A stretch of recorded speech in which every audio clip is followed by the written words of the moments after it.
Hello and welcome to Higher Ground Gaming. This is Eric. Today we're going to do another board game unboxing. This game is called Kingsburg, and it's a classic work replacement game, initially from 2007. And it's a game of city building and courtly influence, as it says here. It's a dice rolling work replacement game. Where you have to build buildings and build forces against incoming various monsters and whatnot that are trying to invade. And you're obviously building a kingdom and trying to fortify it. So let's. It's by Andrea Cervasio and Luca Lenoco, and published by Z-Man Games. And this is a second edition of the game. It's a republishing of it, which includes the original base game, its expansion to Forge a Realm, and one other new expansion in this one. So it's definitely a game that's considered a gateway game to many gamers, but has enough meat on it for experienced gamers. So as you can see here, it plays 2 to 5 players. It's like 90 to 120 minutes and recommended for ages 14 and above.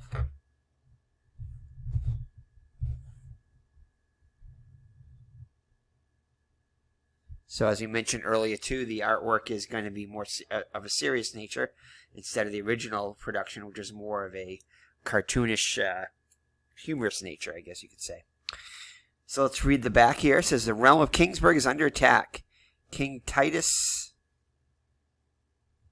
No, Tristus, has appointed you, his most trusted governors, to maintain and defend the border provinces from enemy attacks. To prosper, you must outmaneuver your rival governors, persuade the king's advisors to assist you. Only one governor will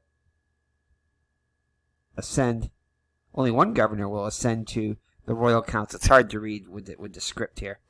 To gather your resources, construct your buildings, and prepare thyself. The future of Kingsburg is in your hands. In Kingsburg, players influence the king's advisors to gain resources, develop their province, and defend it from ruthless invaders. After 5 years of governance, so basically after 5 rounds, the player with the most prosperous province wins. In other words, the most victory points. This definitive edition of Kingsburg includes the base game, all 5 modules from the To Forge a Realm expansion, and a brand new module, Alternate Advisor Rewards. See what challenges await you in this exciting new version of Kingsburg. So alright, so let's check it out.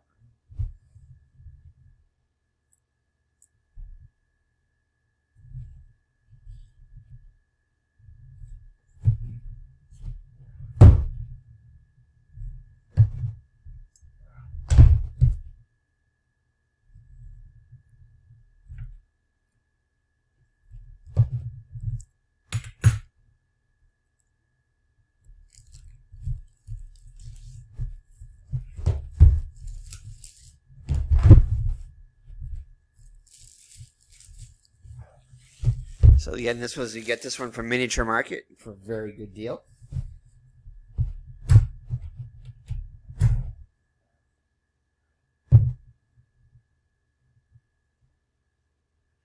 Alright, so there we go.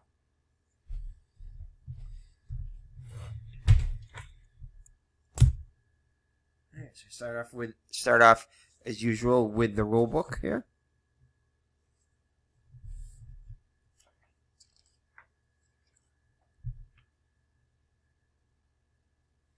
So your components and everything.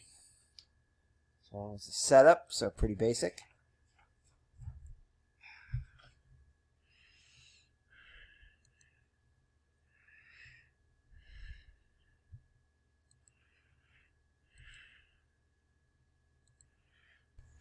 So alright, so you have the rulebook first, starting off as usual. And it's got the components. Stuff for your first game, objective of the game, object of the game, which is always good. Setup.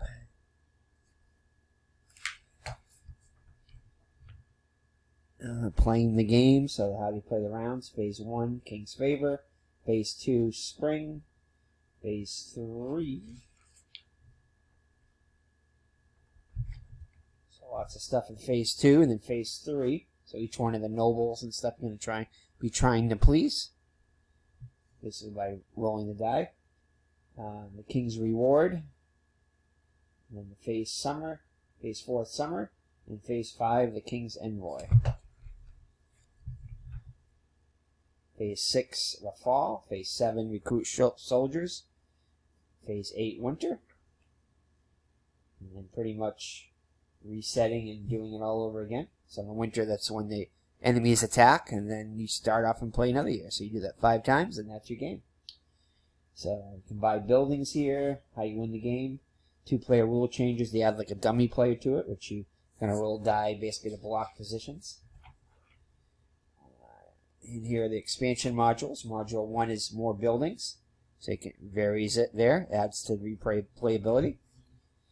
Module 2 is alternate buildings.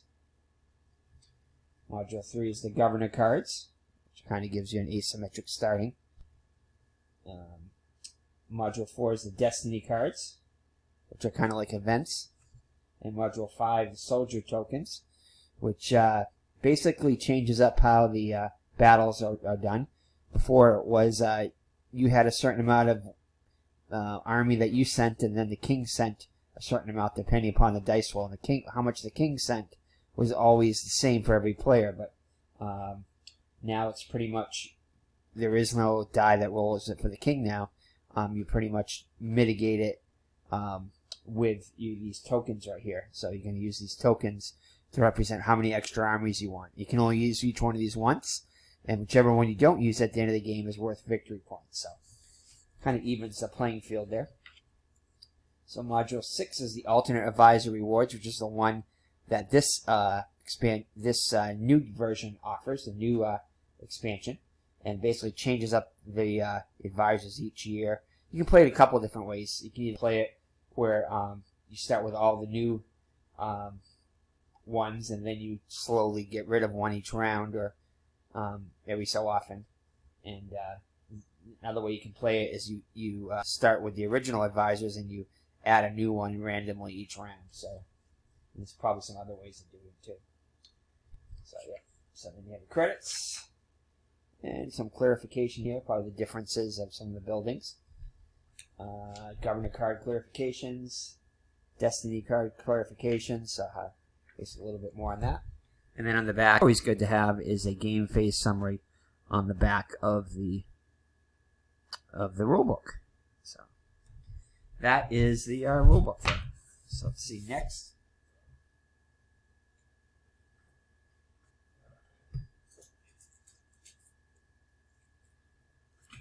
Let's see next. Oh yeah, these are the scenarios. So I think there's a few of these, which add some, different ways of playing the game. We have different objectives and everything. I can get this open.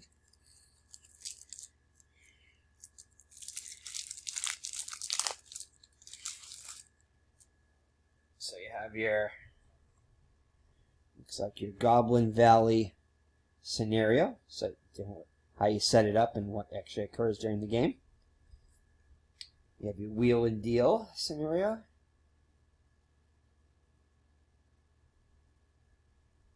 You have your Shifting Alliances scenario. Diminishing Capital scenario. There you go. So 4 different scenarios in here. And these right here are what I was telling you about. These are the change up the advisors. So you have 18 different advisors, and these will change what they can do, what resources they give, or what powers they give you, or whatnot, or what things you can exchange, etc. So it looks like they change up just the 16 different advisors, so maybe 17 and 18. They don't mix up those two. So there you go. So that's that. So here are some of your, looks like your resources here possibly. Well, actually, I'm sorry. These are probably for each the 5 different players. These are tokens for you. The green, red, blue, yellow, and looks like brown or black player colors. And these right here, I think, will mix up. I can mitigate the die, I think, with these numbers up top here. Yeah, so there you go.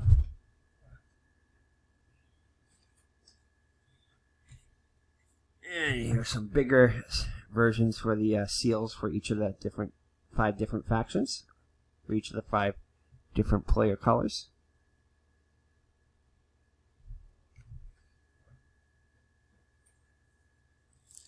And let's see here. Here are your looks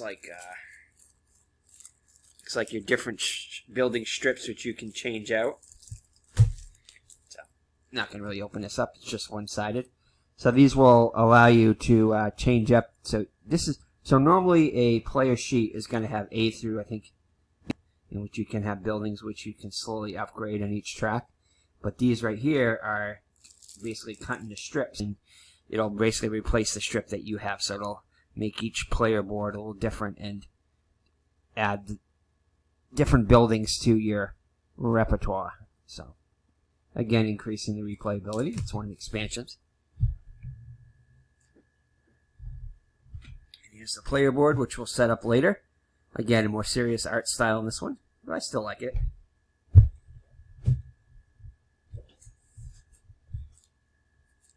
Yeah, and then these are actually, so it's A through F. No, B through F, it looks like.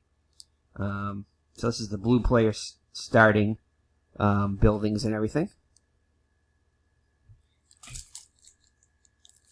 And we'll open this up.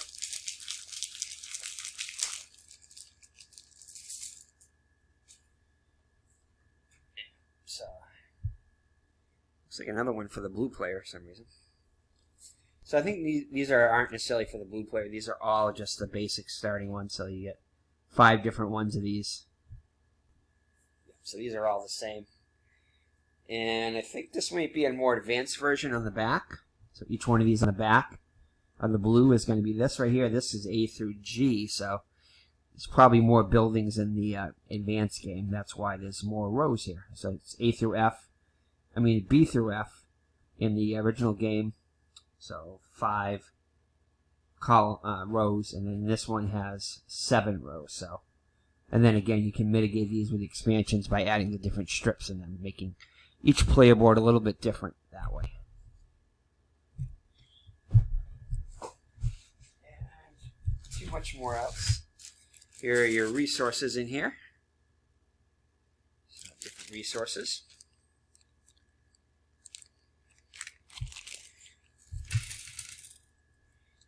So it's not just your normal cubes. It's that's for wood. Looks like that's for stone. And of course you have your gold bars for gold. And then your different player colors. Purple player color, your red player color, and so forth. So just a few of those.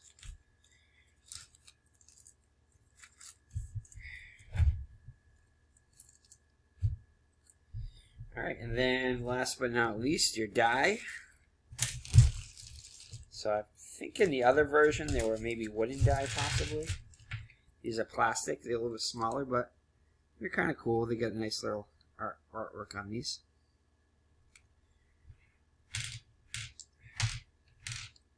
So there you go. Of course your different player colors and everything. Decent size, you know. Adequate. I love wooden die, but these aren't bad too. These are okay. These aren't too bad.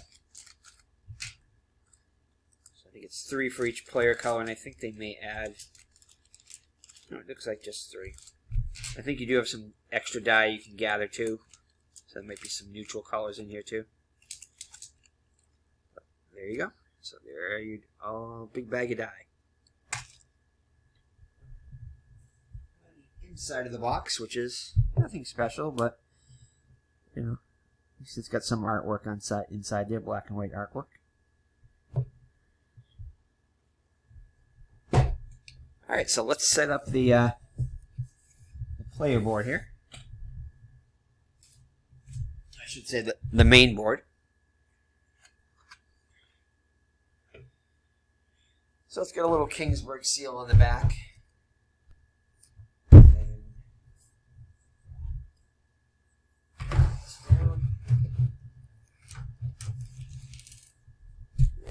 This isn't bad. I mean, a lot of people, I never had the original board, so it doesn't bother me that I have this board. But here it is. I'll have to show you this. So there it is. A little bit more serious artwork on it. But here are your rounds right here. I mean, your different parts of your round, steps in your round, all the way until winter. And then your victory point track around the edges, and then of course your advisors here.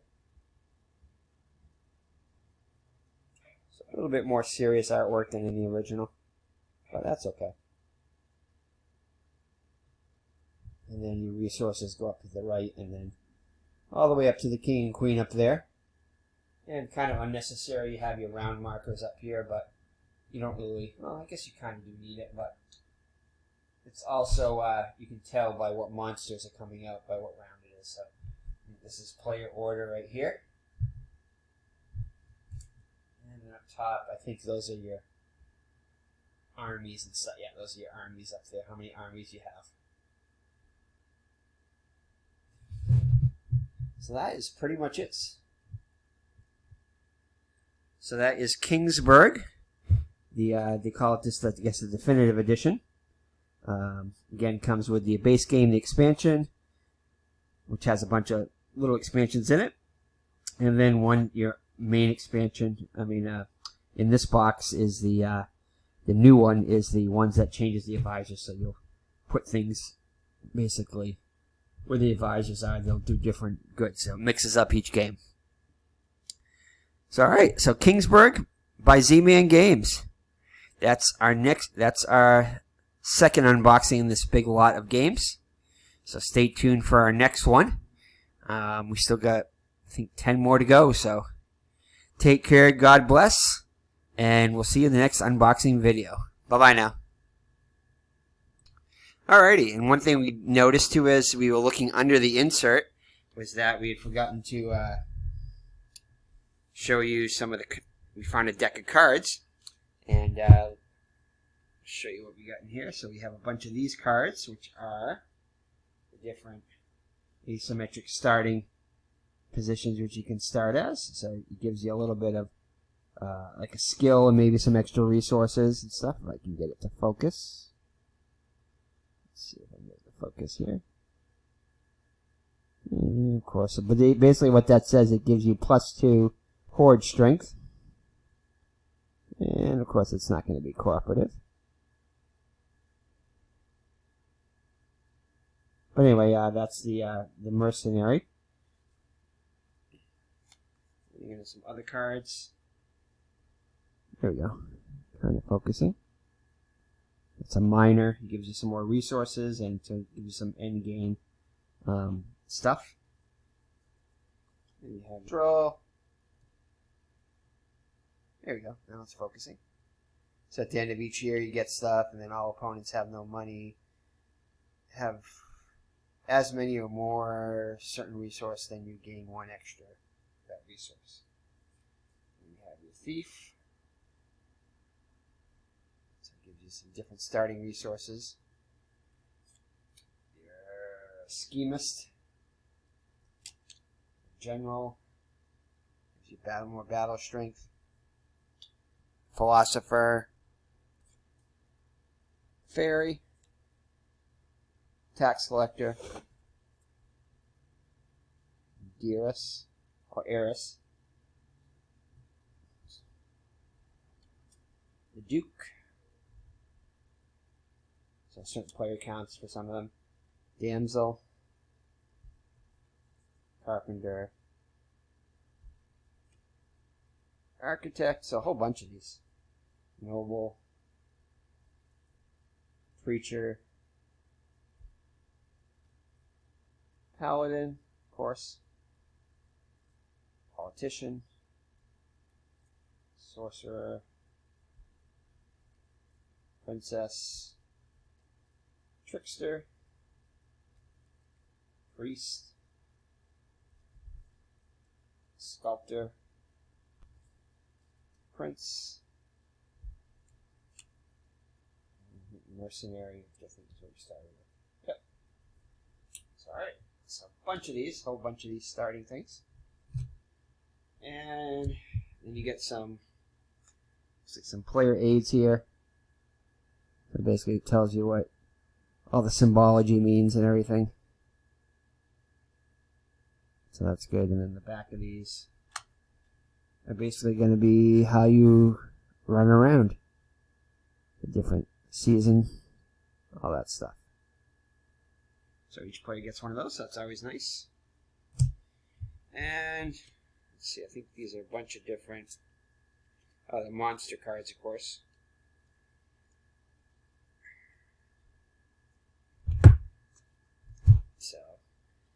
So this is year 1. The monsters are going to be between strength 2 and 4. This one just happens to be a zombie of strength 4. And you could also have a goblin of strength 3. And then these are basically, if you defeat it, is the top version. Actually, if you lose to the goblins, that's what you lose. And then on the bottom, that's what you gain if you get it. So in this case, you lose either 1 gold. You lose 1 gold and 1 hammer, whatever that means, and then 1 stone. Maybe possibly 1 building or something.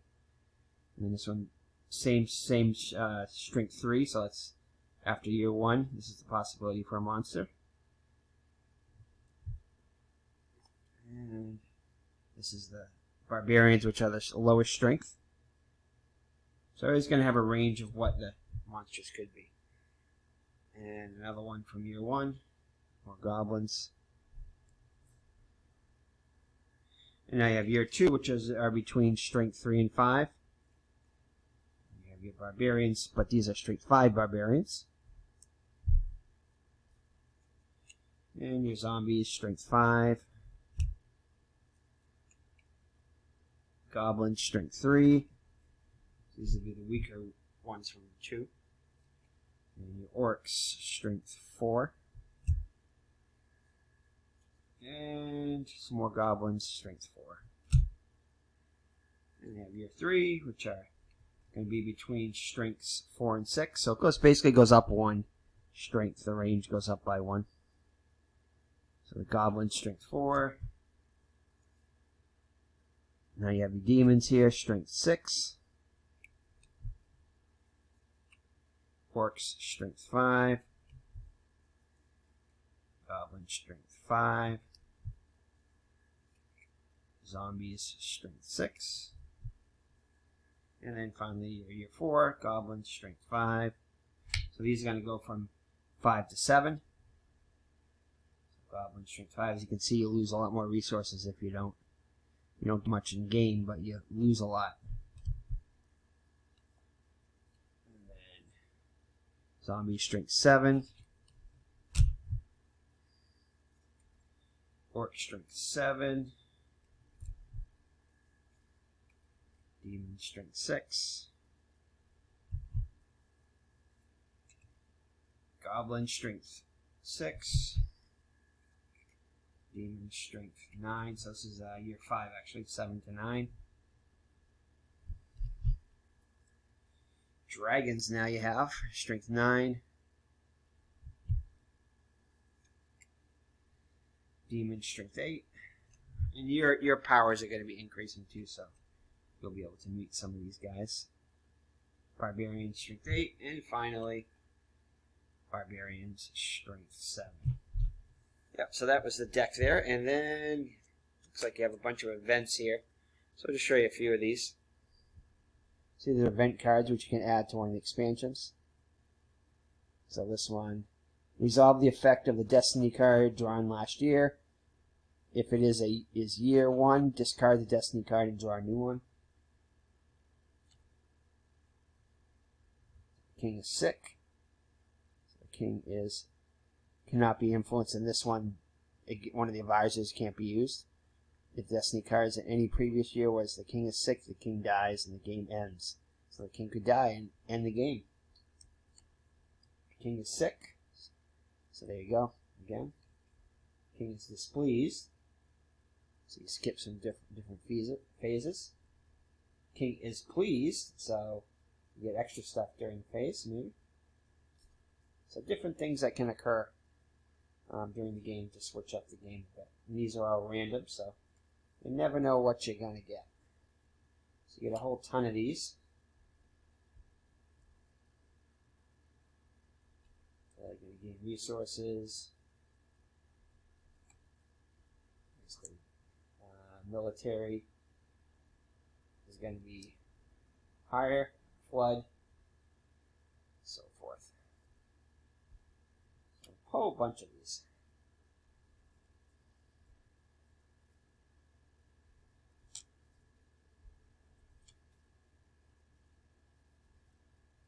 You can stop if you want to look at any one of these.